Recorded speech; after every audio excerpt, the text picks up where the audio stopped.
We're going to look at writing essays, planning pages, and body paragraphs.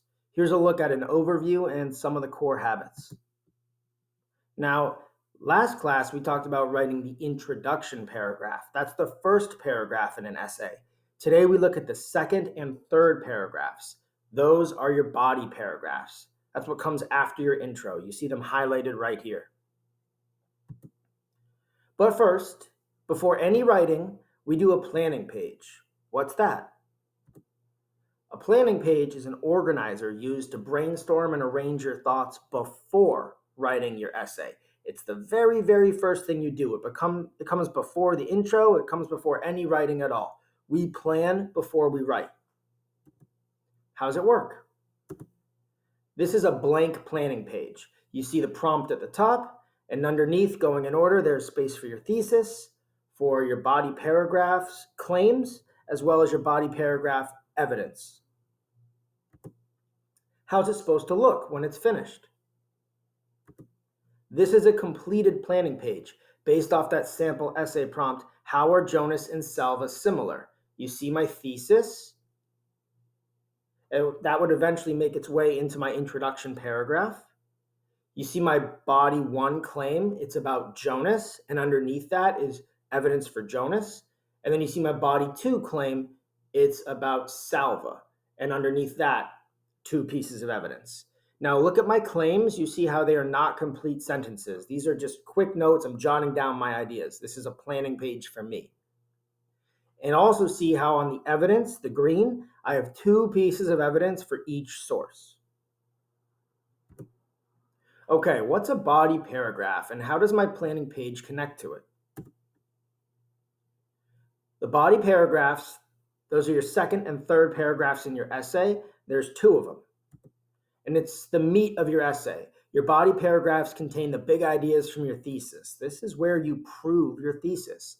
Each body paragraph is 8 to 10 sentences, 2 pieces of evidence. So let's look here on the planning page, the connection between the thesis and the body paragraphs. If you look at my thesis, I've circled in blue the anchor words. Jonas and Salva are both determined in taking on adversity. Look at my body 1 claim underneath on the left. It says, Jonas risks his life rebelling against an oppressive society. Right there, I'm writing a claim sentence about how Jonas shows that determination in taking on challenges. It's a good idea to give a because or a big reason right in your claim. My body 2 claim on the right. Salva perseveres as a refugee experiencing harsh conditions. I give a because or a big reason showing how he is determined in taking on challenges. My body 1 paragraph would be only about Jonas. My body 2 paragraph would be only about Salva. Here's a look at an example body paragraph. This happens to be my body 1 paragraph about Jonas and how he shows determination.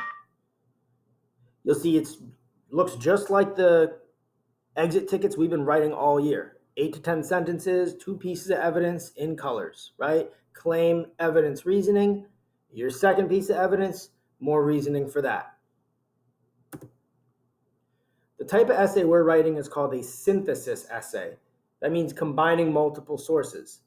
The example of Jonas and Salva is a synthesis essay because we're taking ideas from the giver, one source, and combining them with ideas from another source, A Long Walk to Water.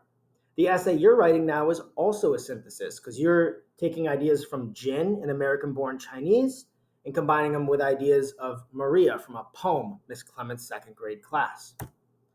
Sometimes you'll have synthesis essays with a prompt asking you to contrast ideas or show how they're different. You might use a sentence frame like this for a prompt like that. Both, and then saying what the sources have in common. However, giving a distinct idea from that first source. Wow, and then giving a distinct idea from the second source. Again, that's a contrast prompt to show how they're different. But that's not what we're doing. Right now, we have a compare prompt. That means showing how things are similar. We need to say how Jin and Maria are similar. That's a little easier to write a thesis for. It's just a more simple sentence frame. You might start your thesis with the word both. Then you name the 2 things you're comparing. and then you say what they have in common. So here's an example again. This is my thesis. How are Jonas and Salva similar? I would say both. That's how I'd start it. Then I would name Jonas and Salva, and then I would say what they have in common. They both show determination in taking on adversity. That's my thesis. All right, we just looked at essays, how to fill out a planning page with your thesis, and the connection to the body paragraphs and their claims, as well as looking at the body paragraphs and what goes into it with the 8 to 10 sentences, 2 pieces of evidence for each. Those come right after your intro paragraph. All right, thanks for watching.